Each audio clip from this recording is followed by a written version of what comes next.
पूरे प्रदेश में हमारे क्रांतिकारी साथी इस व्यवस्था परिवर्तन में लगे हैं। मसूरी विधानसभा के भी हमारे क्रांतिकारी साथी जगह जगह जाकर घर घर घूम के इस संदेश को वहां पर दे रहे हैं और संदेश जन जन तक पहुंच रहा है। आज उत्तराखंड की जनता इस बदलाव के लिए तैयार है और आम आदमी पार्टी को हाथों हाथ ले रही है। तो हम बात कर रहे थे मसूरी की शिक्षा और स्वास्थ्य व्यवस्था पर। तो बहुत सारी समस्याएं हैं। समस्याएं यहाँ पर अगर समस्याएं करें तो पूरा रात लग जाएगी बोलने पर, समस्याएं कम नहीं होंगी। उत्तराखंड अब एक समस्याओं का प्रदेश बन गया है। आप देख रहे हैं कि मुख्यमंत्री जी जो हमारे इस वक्त सत्ता में हैं, इस देश में सबसे खराब मुख्यमंत्री की प्रतियोगिता में प्रथम स्थान पर आए हैं। तो बहुत सारी चीज़ें हैं। जब सत्ता में ही ऐसे लोग बैठे हों तो प्रदेश का विकास कैसे हो सकता है। तो इसलिए सभी व्यापारी भाइयों से, सभी लैंड ओवर क्षेत्र के सभी सम्मानित जनता से ये अनुरोध है कि आने वाले 2022 के चुनाव में आम आदमी पार्टी भी उत्तराखंड के तमाम 70 के 70 विधानसभा सीटों पर चुनाव लड़ रही है। और मसूरी की जनता से भी अनुरोध है कि इस बार बदलाव में अपना सहयोग करें। इस क्रांति में आम आदमी पार्टी एक राजनीतिक पार्टी नहीं बल्कि एक आंदोलन है, एक क्रांति है, एक उम्मीद है, एक विकल्प है। तो सभी लोगों से मेरा अनुरोध है कि आप इस क्रांति का हिस्सा बने। और जितने भी लोग मुझे सुन पा रहे हैं इस चौक के जितने भी लोग सुन पा रहे हो, तो मैं एक नंबर आपको देता हूं, आप उस नंबर पर मिस कॉल करें और इससे आपको आम आदमी पार्टी के सारे विचार मिलेंगे और आम आदमी पार्टी से भी आप जुड़ेंगे। तो ये नंबर मैं यहाँ से बोल रहा हूँ और जितने भी साथी सुन रहे हैं दूर तक जहाँ मेरी आवाज़ पहुँच रही है, आप सभी इस नंबर को अपने मोबाइल से एक बार कॉल करें। ये मिस्ड कॉल जाएगी और आपसे संपर्क किया जाएगा। नंबर मैं बोल रहा हूँ यहाँ से 7669007669।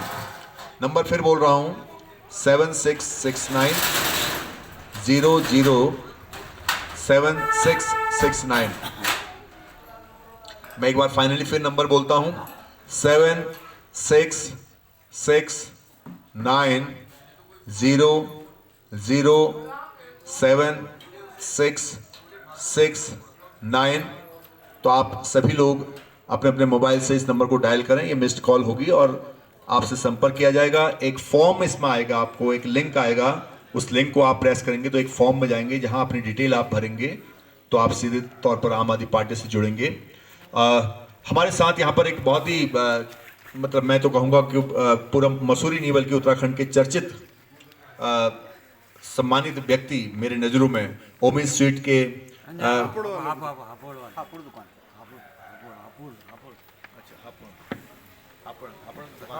की दुकान, देवभूमि रसोई हापुड़ वालों की दुकान, देवभूमि रसोई हापुड़ वालों की दुकान के ऑनर हैं जो हमारे पहाड़ी व्यंजनों को देश विदेश में और पूरे उत्तराखंड में, पूरे भारतवर्ष में प्रचारित करते रहते हैं। क्योंकि तो पंकज अग्रवाल जी जो उत्तराखंड के उत्पादों को बहुत बखूबी से पूरी दुनिया के सामने लेके जाते हैं। शायद जहाँ तक मेरी जानकारी है आप बाहर भी रहे हैं थोड़ा सा और बहुत कंट्रीज़ में आपने इन उत्पादों को, इन व्यंजनों को मार्केट किया, वहाँ पर दिखाया, वहाँ पर बनाया और लोगों तक गए। तो हमारा सौभाग्य है कि आप हमारे साथ आए हैं। अग्रवाल साहब, मैं थोड़ा सा आपसे बातचीत करना चाहूँगा कि मैंने आपको कई बार देखा है, बहुत जब उत्तराखंड में एग्जीबिशन कहीं पर लगती है तो मैं आपका स्टॉल देखता हूँ जहाँ आप मडुए के समोसे और मडुए की बहुत सारी चीज़ें बनाते हैं। तो आपको ये कैसे ये शौक़ रहा या फिर कैसे आपके मन में ये आया कि जो पहाड़ के उत्पाद हैं इनको प्रमोट किया जाए या फिर कुछ किया जाए, या आपके बारे में इनके बारे में आपका विचार जानना चाहेंगे? केटरिंग बैकग्राउंड से आने की वजह से, पुश्तैनी हलवाई होने की वजह से जिन भी शादियों में हम जाते थे या काम करते थे तो ऐसा लगता था कि हर राज्य का खाना है। साउथ इंडियन मील्स मिल जाते थे, इंटरकॉन्टिनेंटल कॉन्टिनेंटल मिल जाता था, गुजराती मिल जाता था, पर एक बहुत बड़ा हॉलो दिखता था मुझे कि किसी भी शादी में पहाड़ी खाना नहीं मिलता था। अपने यार दोस्तों के साथ जिनके साथ मैं बड़ा हुआ, सब लोग ये कहते थे यार भट्टू की दाल बहुत बढ़िया होती है। तो एक आध बार जब उनसे कहा कि यार भट्टू की दाल कैसी होती है तो उसने कहा यार मैंने भी सुनी है, खाई मैंने भी नहीं। अच्छा। तो एक जिद रही, थोड़ा सा ट्रैकिंग पकड़ी हमने। सुरकंडा की तरफ हम लोग पैदल गए क्योंकि मसूरी में सुरकंडा एक बहुत बड़ी बात होती थी पैदल जाना। और गांव से गैड़ से या सुआखोली, अलमस, आबली, साबली, रोतूबी बेली से कुछ सामान आता था दुकान का, तो वो बर्तनों की तरफ मेरा रुझान हुआ। मैंने बर्तन इकट्ठे करने शुरू किए। पहाड़ी बर्तन। सबसे पहले मैंने 11 भड्डू इकट्ठे किए। अच्छा। क्योंकि हमारे 11 दोस्त थे पहाड़ी जिन्होंने नहीं देखा था। तो जस्ट वो एक बचपन का विषय था, पर क्योंकि वो बर्तन अपने आप में इतने कौतूहल भरे बर्तन थे कि उनकी जब मैंने मेडिसिनल वैल्यू देखी या फिर उसके ऊपर एक स्टडी करके मैंने 10 साल में ये निकाला कि सोना, तांबा, पीतल, जस्ता, लोहा, उनके ऊपर क्या कुछ हो सकता है। तो it was astonishing to learn for me also कि उत्तराखंड में चाहे वो टिमरू की स्टिक है जो जंगल में उगरी है, उसकी भी अपनी आप में एक मेडिसिनल वैल्यू है, ऑथेंटिक वैल्यू है। फिर जब 2000 में राज्य बना तो मुझे ऐसा लगा कि राज्य में रीजनल एस्पिरेशंस की बात होगी, जो कि अब नहीं दिखाई देती। आम आदमी पार्टी को मैं धन्यवाद देता हूँ कि आप लोगों ने कम से कम रीजनल एस्पिरेशंस को पकड़ा है, अपने पहाड़ की नब्ज़ को पकड़ा है। बिट्टू प्रेती एक होते हैं उत्तराखंड के प्रभारी, उनकी वजह से मैं मनीष सिसोदिया जी से मिल पाया था। तो हमने उनसे भी ये कहा कि nobody is going to come back. 30 lakh पहाड़ी दिल्ली में रह रहे हैं। वी आर प्राउड कि उत्तराखंड में को कुछ लोग दिल्ली में अच्छी तरह रिप्रेजेंट कर रहे हैं। बट द पॉइंट इज़ भाई जी कि अगर वो 30 लाख लोग भी उत्तराखंड में छोटे छोटे स्टॉल्स खोलते हैं, अगर सरकारी तौर पे मैं कहूँ तो जो राज्य के पर्यटन मंत्री है सतपाल जी महाराज, उन्होंने मुझे दिल्ली में 2 जगह दी, दिल्ली हाट और उत्तराखंड सदर। उत्तराखंड सदर में आप ये समझिए कि 25 लोगों का डेडिकेटेड स्टाफ है, पर पहाड़ी खाना सिर्फ 12 से 3 संडे को मिलता है। जब जेएनयू में दोस्त गए या हम लोग गए तो उस समय भी तमिलनाडु हाउस से खाना आता था। उस दिन भी तमिलनाडु हाउस से खाना आया और हम लोग आ गए। तो इट इज़ अ पिटी कि आज भी उत्तराखंड सदन में जो कि डेडिकेटेड स्टाफ इसी काम के लिए है, वहाँ पर खाना नहीं मिल रहा है। तो निश्चित रूप से वो दिल्ली हो, बम्बई हो, लास वेगास हो, शिकागो हो, जब हम लोग बोस्ट करके ये कहते हैं कि पहाड़ी आदमी किचन में है, the head chef is Pahadi, तो why not Uttarakhand food is a brand now. And it is high time कि अब उत्तराखंड का खाना जहाँ जहाँ टूरिस्ट का फुटफॉल है वहाँ पर होना चाहिए। मसूरी में भी, केम्प्टी फॉल्स में, मॉल रोड पर, कोडियाला, व्यासी, हम लोगों ने बहुत सारी वर्कशॉप्स की हैं। पैन उत्तराखंड एक प्रेजेंस है मेरे पैशन की वजह से। मुझे आई फील प्राउड कि मैं यहाँ पर कुछ पहाड़ में पैदा होकर पहाड़ के लिए कोई सेवा कर पाया। कितनी कर पाया ये तो मेरे पहाड़ या मेरे भगवान जानते होंगे, but I am very passionate about this food. और मैं ये चाहता हूँ कि ये हिमालयन कल्चर या उत्तराखंड फूड, ड्रेस, डेकोर वो आगे बढ़े।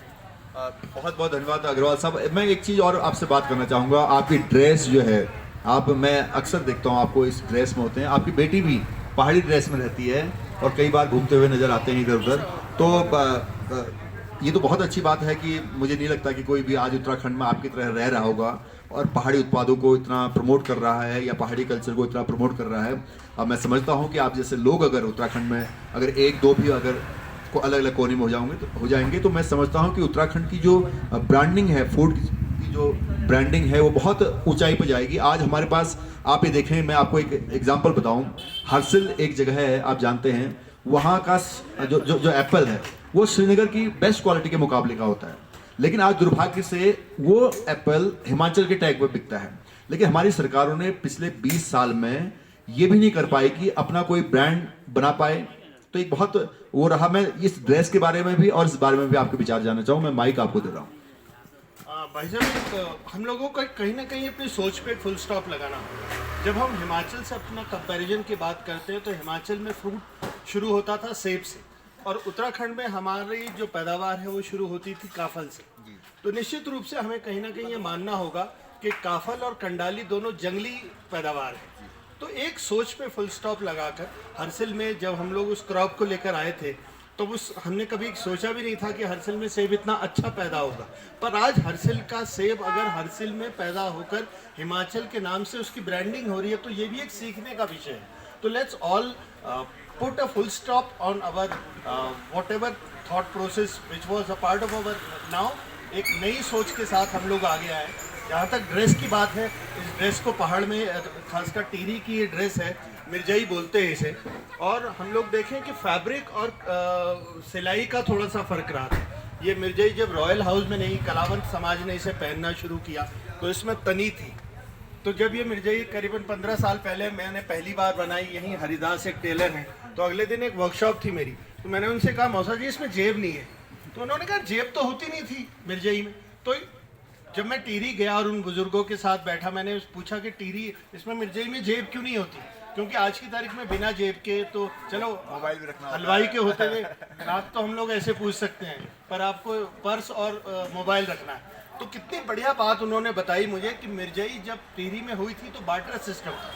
किसी के पास मसाले हैं, उसने मसाला दे दिया, मोटा नमक ले लिया, दाल ले ली, रयास ले लिया, लोबिया ले लिया, चीनी ले ली। तो it was a learning process for me also कि हम लोग अपनी संचय कहीं पहाड़ में था ही नहीं। और हाँ, जब ये मिर्जई ट्रैवल करके तिब्बत पहुंची तो it became Churba. Then when it became आगे और गई तो ये आयरलैंड और स्पेन गई तो ये केसिया बनी, जो कि हमारे फादर्स और सिस्टर पहनते हैं। तो मेरा कहने का मतलब ये है कि जो भी है, तिब्बत है या बाकी देश है, जब उन्होंने अपनी संस्कृति को बचा के रखा है। मेरी माँ कहती है कि जैसा खाओगे अन्न वैसे हो जाएगा मन, जैसा पियोगे पानी वैसी होगी वाणी। तो हम लोग अगर पानी की बात करते हैं तो वो जो छोड़ू हैं पहाड़ में, जैसे मैं पढ़ रहा था कहीं कि मशोबरा से ऊपर एक छोड़ू है जो स्प्रिंग वाटर है, वहाँ